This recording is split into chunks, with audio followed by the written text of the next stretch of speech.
This is full of spoilers. This video is full of spoilers. All the spoilers. Spoilers! Spoilery spoils. Spoils. What? Hello, and welcome to my channel. I'm Mandi Grace.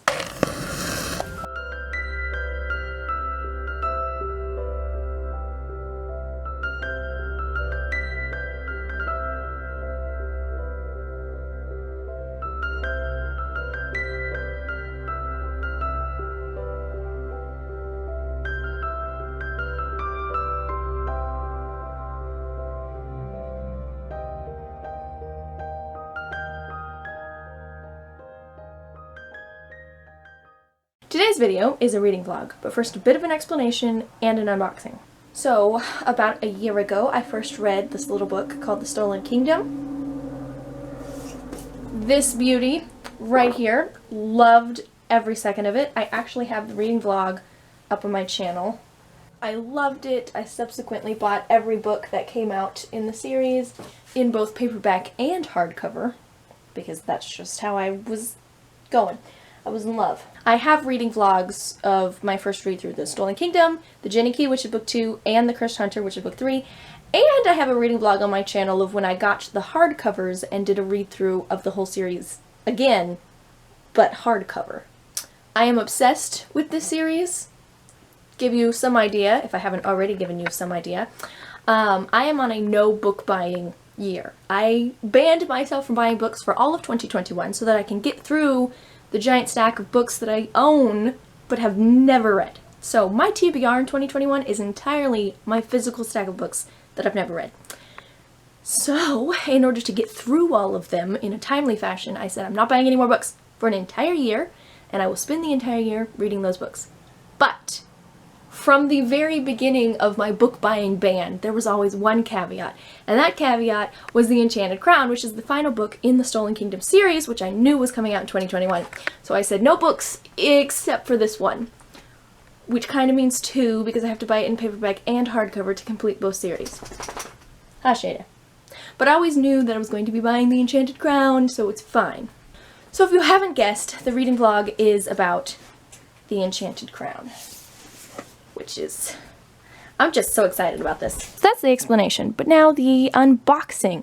So, this also requires slight explanation. Obviously, I bought The Enchanted Crown in paperback and hardcover for myself, but I also bought the entire set in hardcover for my sister for her birthday because I introduced her to the Stolen Kingdom series via my books that I had, which she borrows, and she loves them nearly as much as I do. So I knew it would be a great gift, and also the publication of the final book in the series, which we have been highly anticipating, was only 4 days before her birthday, so it was perfect. The author, Bethany Atazadeh, then did this whole book signing extravaganza in build-up to the publication of The Enchanted Crown, which was super exciting. None of my other books are signed, but I got on the bandwagon for this one, and I got both of my copies of The Enchanted Crown signed by the author, which was amazing. And then I got all 4 of my sisters signed as well. And because her birthday was only 4 days after the publication of, this book that we're both super excited about, I actually got Bethany to write happy birthday notes, and she drew these little, balloons and presents and things in all 4 of the books for my sister. So it was brilliant, and that's, what I'm unboxing here on screen. So that's my quick explanation of my history with this wonderful series I'm obsessed with. And, the little unboxing. Probably, as I read, I'm going to read the hardcover. Probably. Eventually I'll read both of them, but that seems silly to do for this reading vlog, so I'm going to pick, one. But now that all of that is through, we're going to read this book, and first I'm going to talk about things that I'm excited for in this highly, highly anticipated finale. I'm so excited for this book, you guys. I'm so excited! And I do need to know what's going on with Arie and this, severance thing that happened to her, but, did it actually happen? Does she have her gift? I don't know. How's she dealing with that and things? Obviously, I would love to see more of Arie and Caden's love story. They're very sweet. I'm more interested in Nesryn and Prince Malachi than Caden and Arie. I like Caden and Arie. They're very sweet. But I'm much more interested in Nesryn and Malachi because they are my OTP in this series. Love them. They're amazing. Also, The Cursed Hunter is my favorite of the 3 books. I haven't read the fourth one. Maybe it'll top that. I doubt it. I love The Cursed Hunter. Also, Beauty and the Beast just happens to be my favorite fairy tale. But all that aside, yes, I'm excited to see more of Nesrin and Malachi. Also, we need to, stop Queen Jezebel's crowning ceremony and, get Prince Malachi to Jinn somehow. Also, speaking of the prince, somehow we have to get him to Gideon because Gideon's looking for him, and Gideon's my favorite character. I need a lot of Gideon. Aside from just the prince and the crowning ceremony and that storyline, I just need lots of Gideon. Oh, I know. I need to know. If this comes to nothing, it'll be fine, I guess, but I need to know. There needs to be a reason. Okay, so in book 1, there's like this offhand like, oh yeah, Queen Hanna might have been a Jinn. What about it? And also Gideon knows her? Like, what is happening? And then, this may be entirely unrelated. But in my head, they're connected. Mostly because of Gideon. So, in book 2, Gideon mentions Tarina, with no names, of course, but he just mentions Tarina, that he was in love long ago and it is never going to happen again, or something along those lines. And he doesn't name drop anybody, and there is nothing in that conversation that relates back to Hanna. But in my head, I immediately thought of Hanna because she's the only, named character that doesn't have a role. But in my mind... But wait, there's one more thing. We'll get to what's in my mind in a second. So in book 3, in The Cursed Hunter, Nesrin is trying to figure out Malachi's name to break his curse. When she is searching through the various books trying to find mention of the prince, she instead finds mention of a princess who disappeared decades ago, which, nothing ever comes of that thread either. So in my head... Here's what happened, okay? Bethany Atazadeh tends to, give you a little thread and then immediately answer it. There are no dangling threads, okay? So book 1 ends with Rena showing up out of nowhere, and book 2 is about the Little Mermaid. Who would have thunk it? And then in book 2, we meet this dragon very briefly, and Gideon's like, what? It's my blonde brother, but how can it be? It's a dragon. And then in book 3, it's literally about that dragon. So, it's very straightforward. All of her little hints are very straightforward, and they get answered, except for these 3. Gideon's like, he was in love once, and Gideon like, oh, I know your mother, and maybe she's a Jinn. And then also, this random princess that gets mentioned, but, we don't know who she is. So in my mind, because I don't have answers to any of these threads, I've pulled them all together into one. So in my headcanon, Hanna is the lost princess of Jinn. I don't know how she ended up married to this random king, but it's fine. And also... Gideon loved her, I guess. Apparently it was one-sided because she went off and married Arie's father, but that's what happened in my head. So, in book 4, I need answers to Hanna and the princess and Gideon's love story, because if they're not all related, that's totally fine, but I need to know, because if I don't know, if there are no answers in this book, my personal headcanon will always be that Gideon fell in love with the Princess of Jinn, and then she was, lost somehow, and ended up as Arie's mom. That's my personal headcanon. Okay, diving in. First I gotta see what castle is on the front. Oh, look at that. That is so pretty.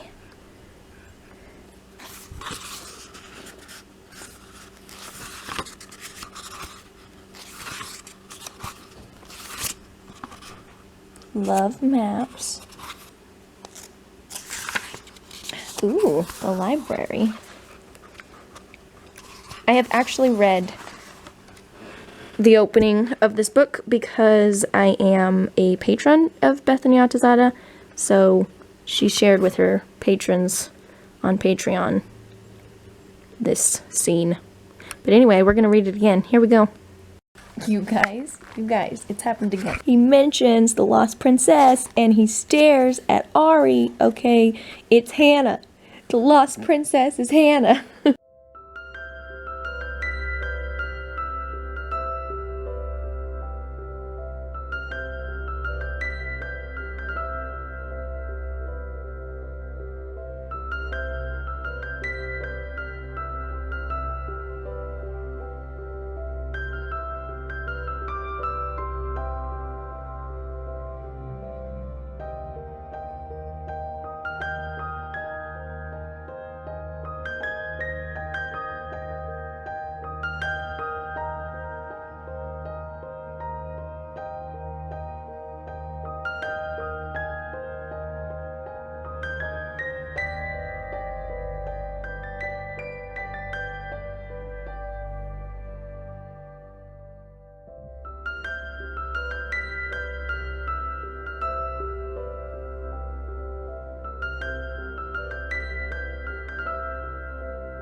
Yesterday, I managed to read about 2/3 of this book. I'm probably going to finish it today. At some point, I stopped, pulling out the camera because the book was too good to set it down and talk to a camera. That seemed ludicrous. So, I don't know that I had any actual updates yesterday. I know I did a couple of, me reading shots, but I don't think I really discussed what I was reading. Major thoughts so far. 1, I was right about Hanna. Hanna, Arie's mom, as the lost princess of Jinn, is 100% confirmed. I mean, it hasn't been actually confirmed on paper, but there have been, excuse me, the hiccups. There have been so many scenes. Like when Malachi first saw Arie, and he comes running forward, and then he slows down, and he's like, oh, sorry, I thought you were someone else. And who did he think Arie was? Her mom, that's who. And who's her mom? His sister, that's who. Anyway, all the hiccups. Anyway, yeah, it hasn't been outright said yet, but there have been a lot of scenes like that. Or like when Caden was watching Aria, wow, that's not her name. Like when Caden was watching Arie and Malachi together from a distance, it was like, wow, they have the same dimple. She belongs with the Jinn. Like, Caden, I think you're missing the point here. They're related. Anyway, so yes, I was correct with that theory.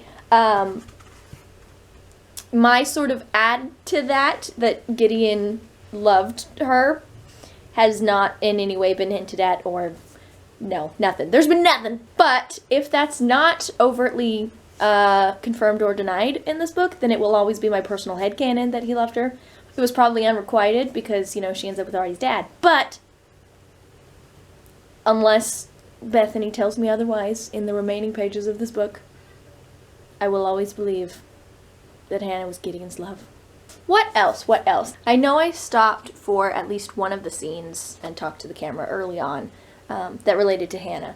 But there have been a lot of them, and with every single one of them, I've been like, oh, there's another one! There's another one! But I didn't want to stop and talk to the camera because I wanted to read more, so I can't go back and find them. But there was that one when Malachi first saw Arie, and then Caden watching the two of them together. Also, this is just, it may turn out to be something else, but in order to calm down all the Jinn that keep showing up, Gideon says something to all of them in their heads to make them be chill. And then all of the Jinn have been referring to Arie as my queen. And my personal thought right now, until we figure out what Gideon's actually been saying to them, is that he's saying something about Arie being related to Hanna, the princess of Jinn. That's what I think is happening. We're moving on from that. We're not just going to talk about Hanna the whole time. What else was I reading yesterday? Oh, I'm very annoyed by Nesrin and Malachi. Because they're doing the whole, miscommunication and, do you care about me as much as I care about you? I don't know. And it's really bothering me. Arie has been really struggling with the whole Severance losing her gift thing, and Caden has been a total sweetheart about it. What else? What else has been happening in all of the things that I read yesterday that I did not tell you about? I think that's mostly it. Rena's been Rena, which is fine. If you haven't seen my previous reading vlogs of this series, you should go read the Ginny Key to understand. No, Rena is my least favorite character of the girls. And she, you know what? The third time that I read the book was better. Because the story was super familiar, and I wasn't freaking out the whole time that she was going to end up with Gideon, because he was basically the Prince Eric of her Little Mermaid story, and I was like, no, this cannot happen. I don't even like this person, and I love Gideon. No. So I spent the whole, the first time I read it, spent the whole time freaking out that was going to happen, and it was going to be awful, and I was going to hate Bethany. But that didn't happen, so it was fine. But the second and third time that I read the story, knowing that that wasn't happening, I wasn't freaking out, and I could see her transition from selfish and dumb to, learning what love is like and being, sacrificial and things, And she, in this book, she's retained that, self-sacrificing element, and she's been doing things for people, and it's been very lovely. But she's also still Rena, and I just find her annoying. So I don't particularly, have much to say about that. Nesrin is great, but she's being all weird about Malachi. Do I like him? I don't know. Maybe I do like him. does he like me? He keeps asking me to marry him, but, like, it's all about the alliance, and it's not because he cares about me. And I'm like, oh my goodness, child. I have been loving the Nesrin and Malachi scenes, don't get me wrong. I've loved every second of them. Malachi is fast becoming my favorite character.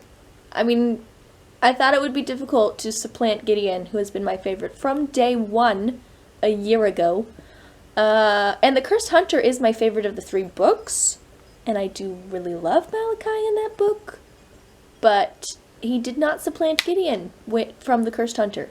But now that he's, actually a person again, he might. Okay, I think I've talked about everything of note that I remember from my reading sessions yesterday.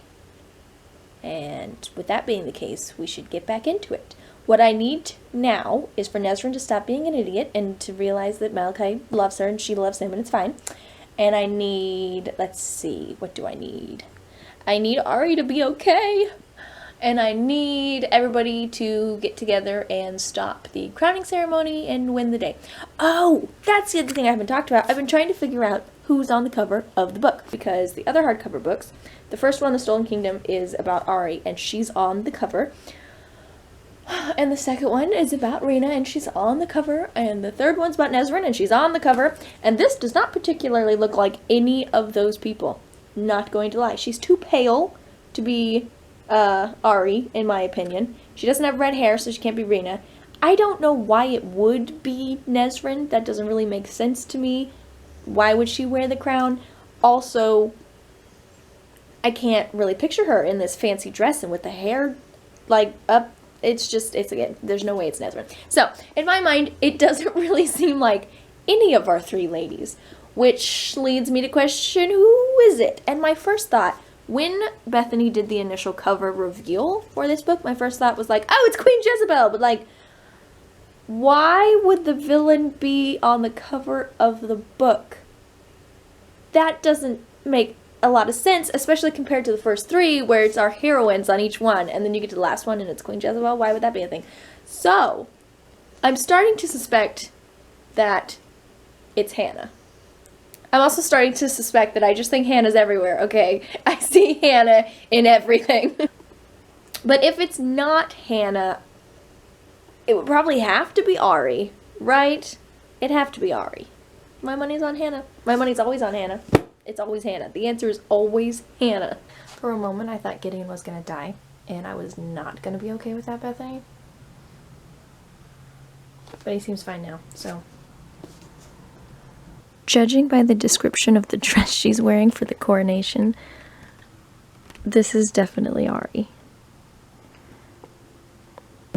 And you can tell me, whoa, stay up here, that I'm crazy. But these 2 people do not look the same.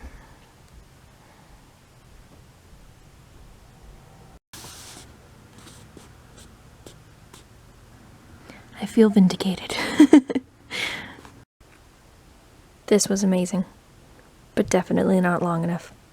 It was definitely a satisfying conclusion to the story, but I need more. The Enchanted Crown was amazing, and I loved it. It was the perfect finale. I loved how Arie's story played out. I loved Nesrin and Malachi. It was gorgeous. Loved it. I did feel that the end of the story was somewhat lacking. It wasn't, I mean, the whole story built up to the climax beautifully, and the whole taking down the queen was intense, and I loved it. But as soon as we beat Jezebel, everything just sort of like wrapped up and we're done. Which is how stories tend to go, but I wanted it to... One, I just wanted it to last longer because I love being in this world, but 2, I just really wanted the story to have time to breathe at the end for specific things.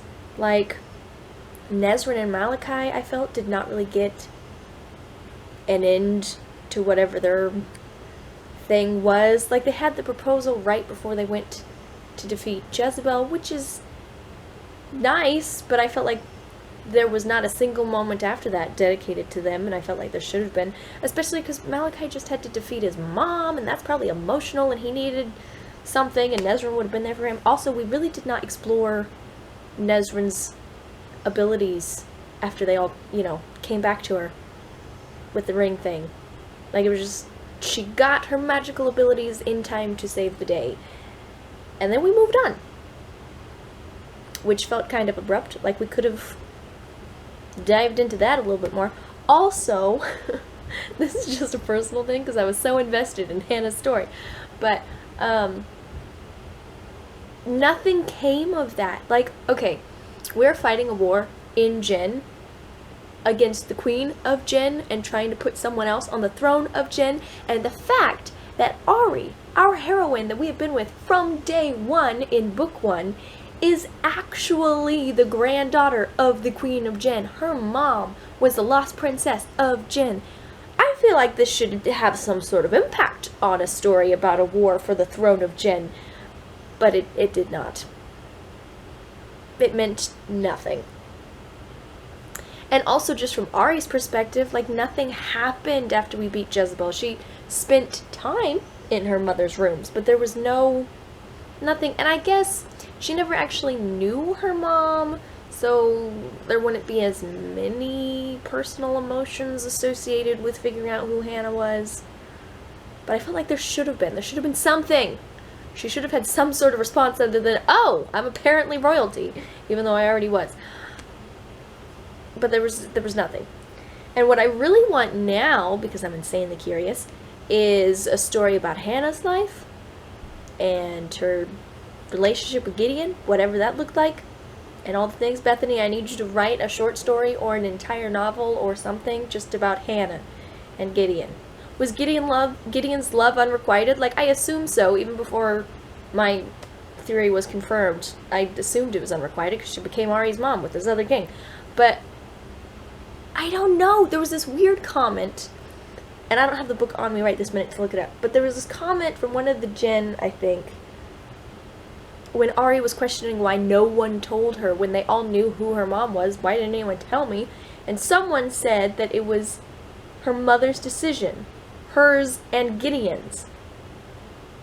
As if they made this decision together. And to be perfectly honest, I'm not gonna lie, the first time I read that line as I was going through, and I had to stop, and I was like, hers and Gideon's? And for like 2 seconds, I was like, is Gideon her dad? And then I was like, no, that's not what that is. But anyway, just things I need to know. I need to know all the things about Gideon and Hanna. But apart from all the things I just ranted about, I loved this book. It was amazing. I'm gonna have to read it again, which is perfect because, I read the hardcover and now I can read the paperback. It's just my excuse to read the exact same story twice. Oh, I just thought of something else to rant about. Okay. Oh man. I'm complaining about a lot of things now this book is over, but I loved it. Don't get me wrong. I loved it. In book 1, Caden has this crew of people, and they're super fun. Okay, the guys are fun. I love the guys. And we lost one at the end of that book, but it was fine. He didn't say much, and he didn't really become a friend to Arie, and he was kind of like an old grump anyway. Whatever his name was. Ilium, I don't know, whatever. The guy with the poisons. He left, and it really didn't mean much, okay? And then in book 2, with Rena, somehow, and I know how because I read the book, but somehow the crew went from a group of dudes to just Caden and Bosch. That is it. And at the finale, the others kind of help off screen, and that's, very nice of them, but like, they're off screen and they're not doing anything, and it felt weird, and I was like, where's the crew? I loved the crew and the dynamics and everything, and like, where's the crew? And then obviously book 3 is completely different characters, so there's no way for the crew to be there, but I expected the crew to come back in this book, and you know what? They did not. I love the cousins, Rio and Daichi, or however you say the name. I love them, but like, if they wandered off because they wanted to go about their thieving ways or whatever, and living in Arie's kingdom just wasn't enough for them, fine, whatever. But Caden's best friend from his childhood, why was he not more in the story? He wasn't there to do anything. He had one scene where he was like, yo, Caden, the dudes have found a job. Should we go? And then, like, he wasn't there at all after that. There was nothing. Which just felt wrong, because Naveed is, like, Caden's best friend, and they went through everything together, and they were on this whole revenge quest, and, like, it was this whole, I'm speechless. I am speechless because I am so frustrated by this. Like, why? It doesn't make any sense. They went through everything together. Naveed lost his tongue because he was speaking out about the prince who inadvertently murdered Caden's brother, and then the rest of his family. Whatever happened to the rest of his family? Just light on the details there, but they're all gone. And, like, Naveed suffered for Caden and his family, and then the two of them went off on their little revenge quest together for Caden's family. And then when Caden is, trying to help Arie, Naveed's just like, peace, dude, I'm out. Like, why? That doesn't make any sense. I don't know how he could have played into the story. Obviously, he doesn't have any magical abilities, would not have been super helpful, but he could have done something.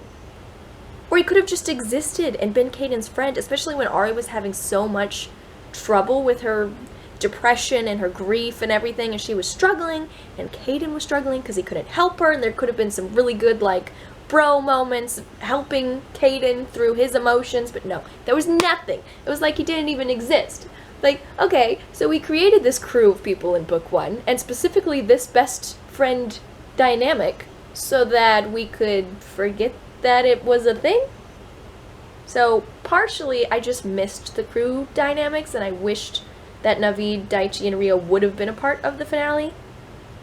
And then also, I was just really baffled as to why Naveed wasn't.